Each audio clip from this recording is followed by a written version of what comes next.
It was that time of year again. A chill had returned to the air. Communities were gathering together at the roadside to kick off the holiday season, with cocoa and a peaceful parade. Feeling safe and welcome at every event, everyone was grateful for their freedom. Although sometimes they would be saddened that others might make choices that could hurt themselves, they never mistreated or spoke ugly to them. Treating others like they would like to be treated was love and respect, and leading by example. School bands played happily, putting a bounce in the step of everyone within earshot. Colored lights paled in comparison to the smiles on faces and the sparkling in everyone's eyes. Proudly, Santa and his helpers looked on, watching all the good boys and good girls as they made the world a magical place. Papas and their grandkids enjoying life made their granny's heart sing. Children wrote letters to Santa, eagerly anticipating all the fun they would have over the weeks to come. There was Christmas caroling, homemade ornaments for the Christmas tree, community tree lightings, and time with family. Pruneville put up their toy soldiers at the city limits welcome sign to greet every visitor with holiday cheer. There were Christmas trees for sale in front of the church at the town square. Some trees were so big, they dwarfed the vehicle under them. With the guarantee of the constitutional integrity afforded by the family truckster, at least one tree was confidently hauled home with creative logistics. Without warning, a vicious snowstorm descended on the town. Police and fire dog trainees were outside their departments in training exercises, standing in line with their children outside of City Hall, waiting for pictures with Santa. Parents were taken off guard by the impending storms. Some citizens had been celebrating the holidays together at Heritage Park with entertainment provided by local celebrities P. Sigmoid Colon and Jack If Snowman. At first, they took it in stride, but before long, it was obvious that this was no ordinary snowfall. Everyone scattered, seeking shelter at home. In an instant, everything had changed. Mayor Lumbar called a news conference to give information on the impending state of emergency. Stay inside, remain calm, do not risk life and limbs to buy all the toilet paper from the stores. That will never benefit anyone. Then, a public service announcement aired. Dr. Pterodactyl Dodo Rant had a statement. It was common knowledge that the mayor was not a fan of the doctor. Dr. Rant was in a government position without direct oversight by the public. As with all live broadcasting, there is room for being caught in rare form, and the calm, solid, square-shouldered mayor was seen out of character for just a moment. The doctor was completely clueless as expected. The production team cut back to the doctor for just long enough for the mayor to regain his composure and grasp his intestinal fortitude to be ready to go live broadcast once more. All information is being given to the public immediately upon our receipt. All current information has been disseminated at this time, as it pertains to my office. I will be right here, but will turn over the microphone to Oscar T. Grumpy Pants, Director over Public Works. Mr. Grumpy Pants, you have the floor. Thank you, Mr. Mayor. Dear citizens, let me start by saying that I didn't have time for this mess. I have a much more interesting mess in my can for digging through. We have a call into the president in regard to our need for assistance. His experience in training swamps and slinging trash would be well utilized during this time. instructional videos have been provided in the past without official training. After the roads are cleared, the public will have to use the alleyway and approach the camp from behind, using the back door due to a wreck taking out the traffic lights and blocking the town square. We apologize for any inconvenience this might cause. The mayor stepped forward saying, Traffic cameras caught the incident as it occurred around 5:50 this afternoon. Just as the storm hit, a well-meaning holiday shopper was going the speed limit and hit a patch of black ice as they approached the traffic light at the eastern entrance of the town square. They subsequently gained momentum as they slid into the light, sliding toward City Hall. The driver was treated and released with minor injuries. Santa Eyes on the ground responded quickly, relaying messages to the North Pole that assistance was necessary. The disaster the storms left in their wake stunned the in-office stools, however, that did not stop them from dispatching required services efficiently. The police and fire and rescue departments responded fearlessly, undaunted by adversity. It wasn't until P. Sigmoid Colon called his partner, Jack If Snowman, just to check on how he weathered the storms, that anyone noticed their beloved friend was no longer at his Heritage Park residence. Few know how much Frosty helped Siggy recover after serving his community service. Jack If Snowman took Siggy on and became his mentor. The two got along so well, they became business partners and have worked together every cold day since. Understandably, Siggy is more sensitive to the cold than Frosty, so as the weather assaulted the park, he ran for shelter, knowing that his pal was made for the cold. After expressing his appreciation for the responding Pruneville police officers, Chief Butters gave a formal statement. Please be advised that after responding to a call for a welfare check to the residence of Jack F. Snowman at Heritage Park, police have issued an all-points bulletin in an effort to locate Mr. J. F. Snowman, who is now presumed missing. Looking concerned, the chief went on. Anyone with information on his whereabouts, please contact City Hall. Precautionary measures have been taken to ensure Santa's safety, although we have no reason to believe foul play has occurred. Deputy T. Gigantosaurus interjected. We will employ every possible resource to find our beloved Frosty. Make no mistake, his contributions to the happiness and welfare of the children in our community is deeply valued. Siggy sent a video message from home, pleading for help finding his buddy and business partner. Hi there, I am Siggy Colon, but you probably know me best as Jack Snowman's partner. Jack F. Snowman, known as Frosty to his friends, is a very special guy. He helped me when I was so sad, so alone and hurt. I didn't even want a bath. Frosty has taught me so much, but now, his loved ones and I can't locate his whereabouts. It has been 7 days since we have seen or heard from him. We have been praying that he would return home. He helped me get clean. Now it is my turn to help him.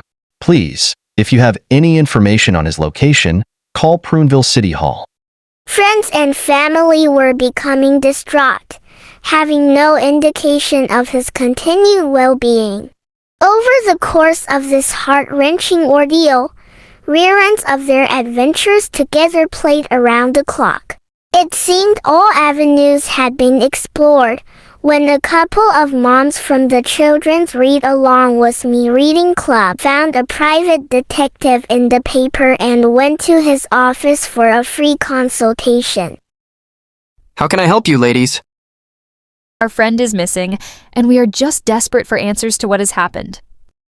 Are you sure he didn't just go home for Christmas? Do you have a picture of him? We are convinced something is wrong. The police have come up empty on what has happened. We really need help. Pruneville is his home. We know something must have happened. Mr. Snowman has made such a big difference in our children's lives. Since I was a little boy, I have wanted to do something good. I even asked Santa to help me make the world a better place for Christmas one year. This might be my chance, ladies. Thanks for the opportunity to help. The private detective got on task immediately. Starting first was the last known places that the missing snowman had been. Mr. Snowman had been shopping for gifts around town and had stopped by the Pruneville pawn shop, hoping the gnomes would remember Mr. Snowman. He investigated. The next thing he knew, he was paying for another guitar. Meanwhile, the children gathered in their classroom and made homemade missing flyers in hopes to bring awareness to their missing friend. Still tracing the steps of the missing snowman, the detective ended up going to Mama and Papa's Pizza. He asked if they had seen a snowman. They confirmed that they did. In fact, have him there. He sat down and he ordered some pizza. All this investigating made him hungry, happy. He thought he solved the whereabouts of his subject, until he realized they weren't talking about the same snowman. He had not anticipated that there was actually a specialty pizza involving a snowman. Then, taking a closer look around the restaurant, he couldn't see how he had missed it. Well, that was interesting. That was a learning experience. Leaving the pizza place, he jumped in his Jeep, and he was off to the last place that was on his list. Heritage Park wasn't just Mr. Snowman's place of residence, but the place he was when the storms came rolling in. Hopefully, this was the key to finding him. The well-meaning detective hoped that he would uncover what he was missing. After some time, he left and went home for the evening, trying to relax. He watched TV. This is a hard time of year for many in our community. Be kind. Real people, real answers. Pruneville Community Outreach Center. Merry Christmas. This is Pruneville Tonight with your host Debbie Dino Might, and our first story is about the accident that happened after the storms hit last week. The shopper that was involved has decided to sue the city for not warning of the storms, asking for 1 ton of quartz.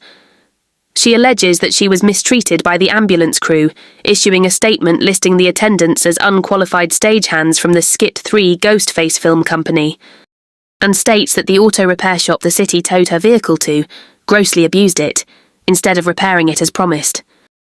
The good-hearted detective was shocked by what he saw on the news.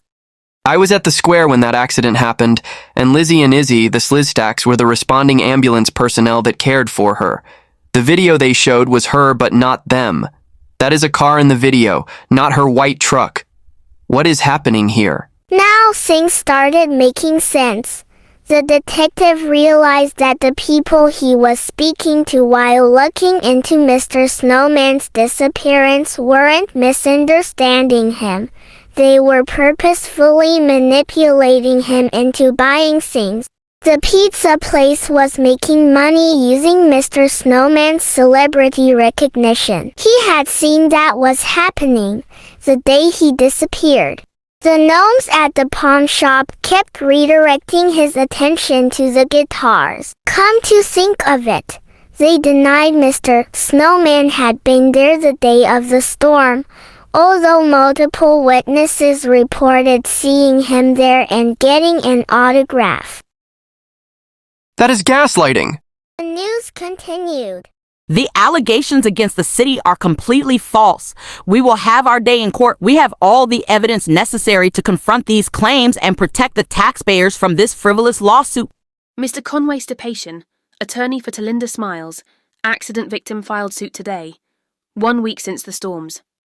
We'll be right back after these commercial messages. Introducing the Christmas season's newest must-have item, Santa's Magic Snowballs, a traditional part of the North Pole experience. For only $19.99, plus shipping and handling, you don't just get one, you don't get two, but you get 3 genuine snowballs shipped directly from the North Pole. Act now. Now, he understood. Mr. Snowman had to have left on foot. The detective took his heart of gold back to the park. He noticed for the first time, he could see lights of a building in the distance.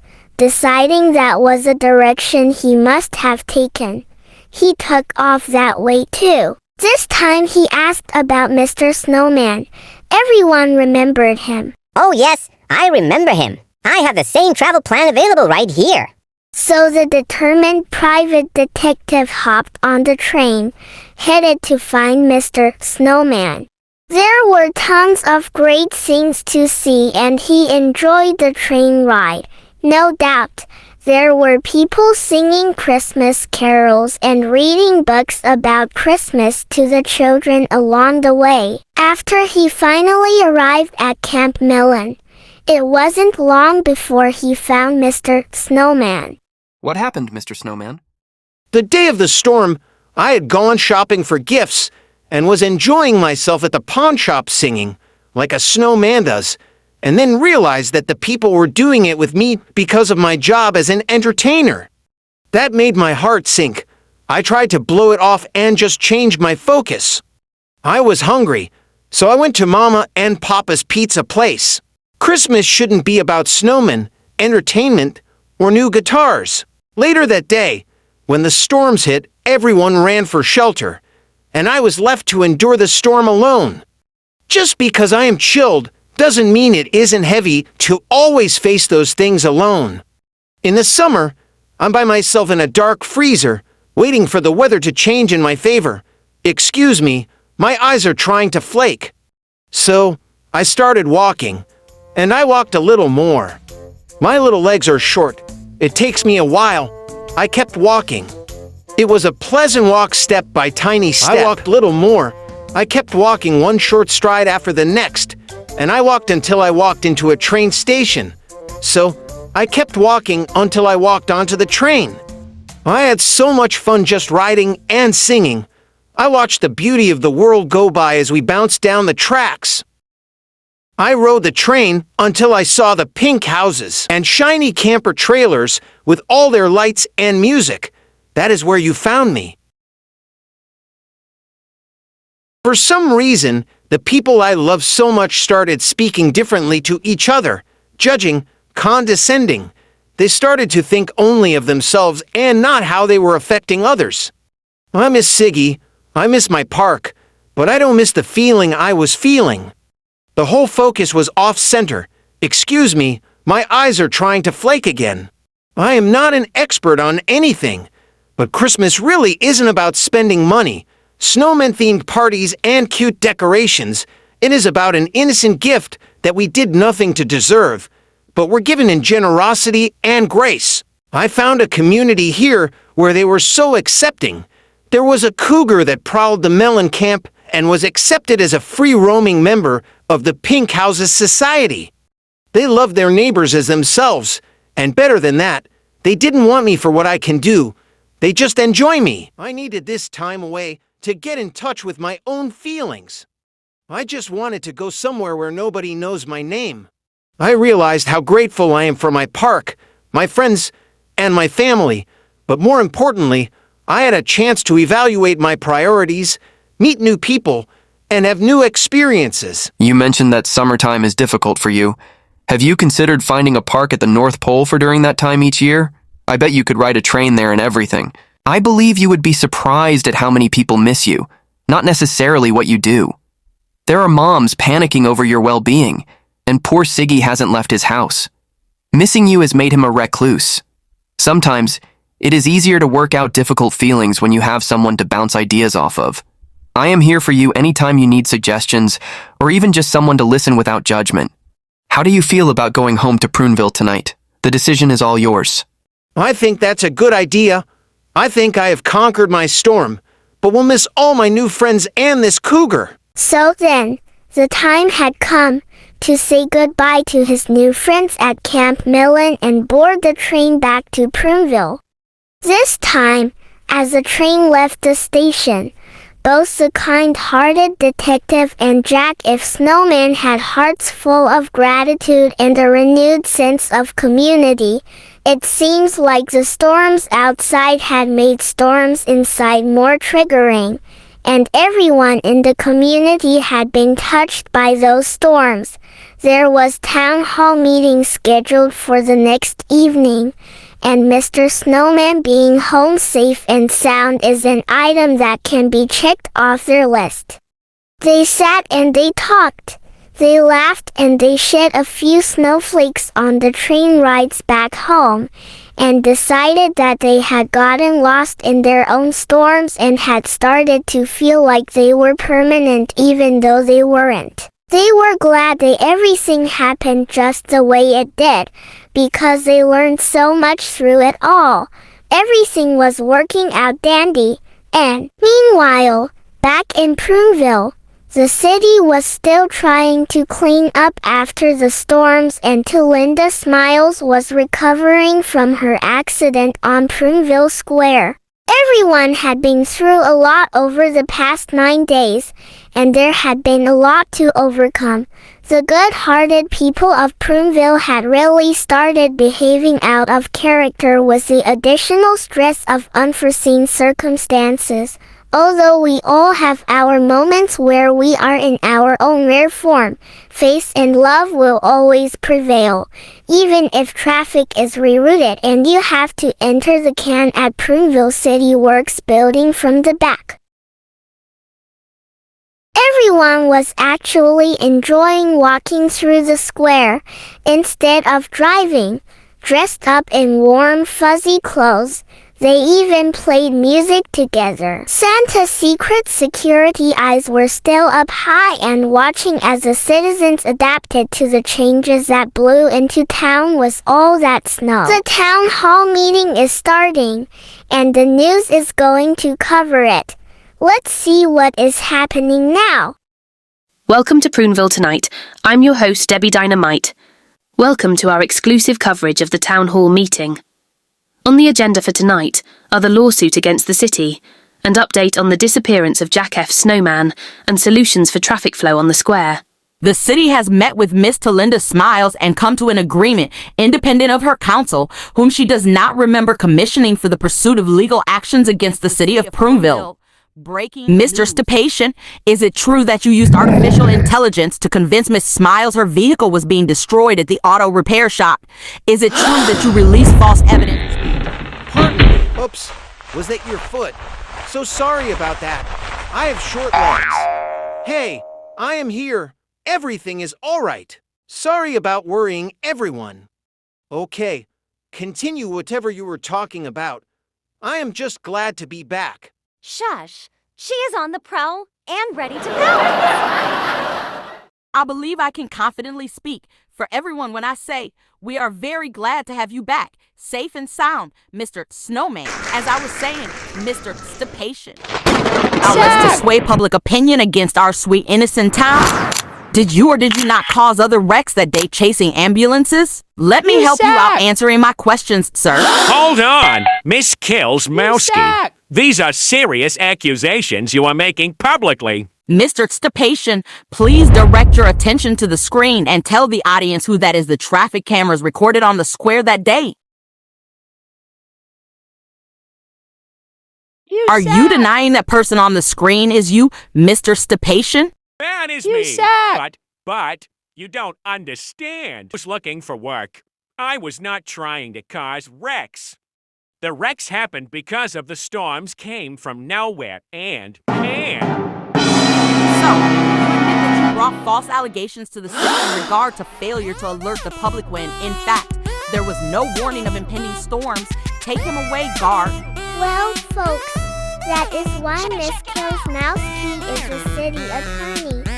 It seems even the news anchor, Debbie Dynamite, is speechless. Please, allow me to introduce Miss Linda Smiles, who has humbly requested to speak to the community.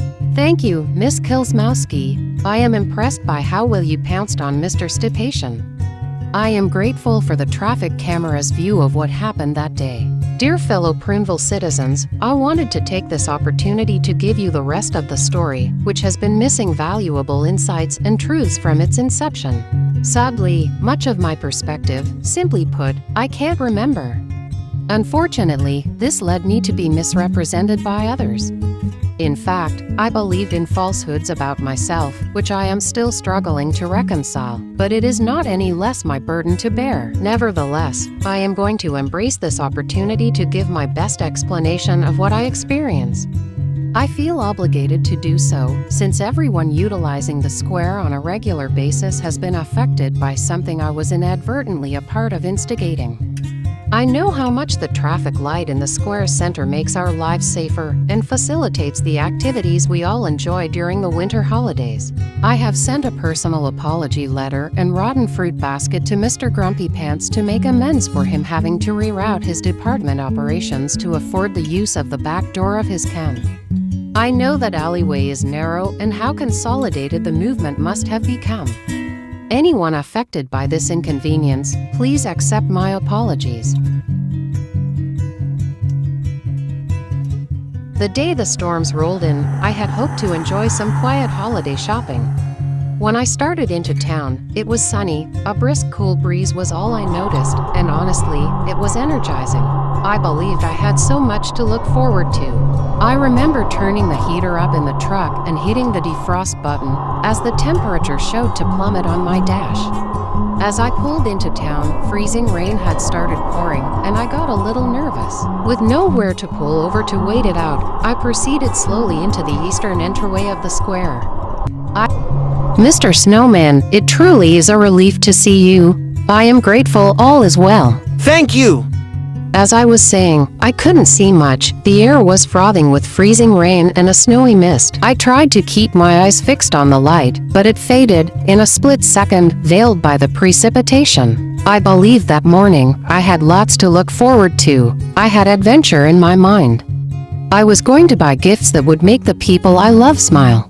When the storms hit, I lost sight of the lines on the road, the landmarks around me, and the light up ahead. I used every tool I had. The windshield wipers stopped working.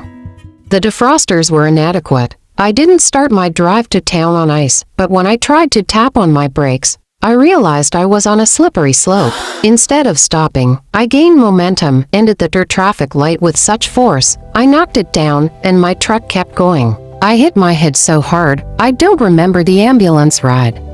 I lost my ability to think clearly for a while. I met Mr. Stipation at the hospital.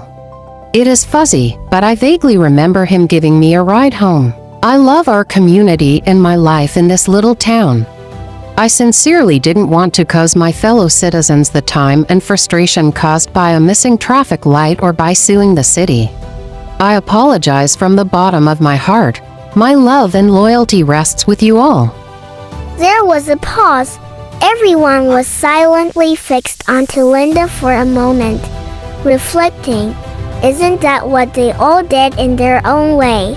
Set out to do something good, lost sight of the way to go, took their eyes off the light for a split second, and lost their way, just to realize, to their own surprise, they were on a slippery slope. Because they were under new and confusing circumstances, rendering the tools they had inadequate, that led to hurting themselves and others when their intentions were merely to correct the course. Sometimes, it takes a little while to see clearly again, and that is okay. We are all always learning. The gnomes realized they hadn't paid attention to the concerns the detective shared with them over a missing friend. Those from the pizza place felt ashamed for selling pizzas to celebrate Jack Snowman, but not showing concern for his safe return. Everyone was coming to the same conclusion Jack and the detective did on the train ride home. Some eyes tried to flake. Some hearts grew warmer. The last item on the agenda no longer mattered. Traffic flow would work itself out. Even the mayor considered giving Dr. Rand a little more grace. But there was that lawyer, Mr. Stipation, still trying to talk his way into something good. God, you have to let me out. This is a mistake. I am not a monster. I would like to say something, if that is okay. Be my guest, Mr. Snowman. Pruneville is my home, and I love it. I am here, Jack. I am so glad to see you. Hi, Siggy. Come sit with me. As I was saying, I had started to feel small, because I am always chilled and ready to be social when the weather is right for me, but no one visits me in the freezer during the warmer months. I went for a walk in the storm and found out a lot about myself, and have decided that I need somewhere else to go, with snow, when it is warm here, and I won't feel small anymore. Oh, I get it. Home is where the snow is. As it turns out, everyone needs something a little different to make them feel loved and appreciated, and that is okay. The world would be a very boring place if everyone was exactly the same. It is our differences that make all of us better. That is why your home may be where the snow is too. If it isn't, that is okay. Home just can't be where you feel small. Home is where those you love build you up. It took a storm for Jack Frosty Snowman to realize that his problem wasn't that he survived in the freezer over the warm months. It was that he thought that was the only way to survive. Maybe it was the love of the Kruger or the missing his favorite pal while he was at Camp Melon. Whatever it is, those who want the best for him will help him find his perfect getaway where he gets to live and thrive in the snow instead of just existing in the freezer until the weather turned to his favor. Now, go do good things and love your neighbor as yourself. And you thought this was a Christmas cartoon. Ha! This has been a G. Angel Salvani Artworks production. All rights reserved.